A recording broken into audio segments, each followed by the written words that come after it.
संसदेच्या पावसाळी अधिवेशनामध्ये काँग्रेसकडे काही मुद्दे नसल्यानं ते सुषमा स्वराज वसुंधरा राजे यांचा राजीनामा मागत असल्याचा आरोप शिवसेनेचे संजय राऊत यांनी केलाय।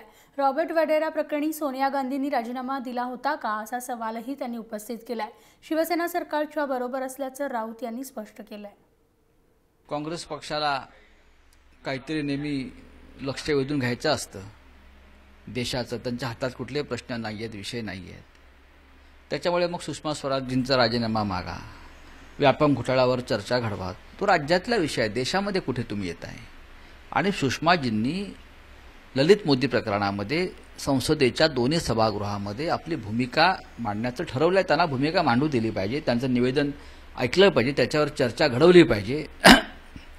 पण ते काही न करता राजीनामे मागायचे।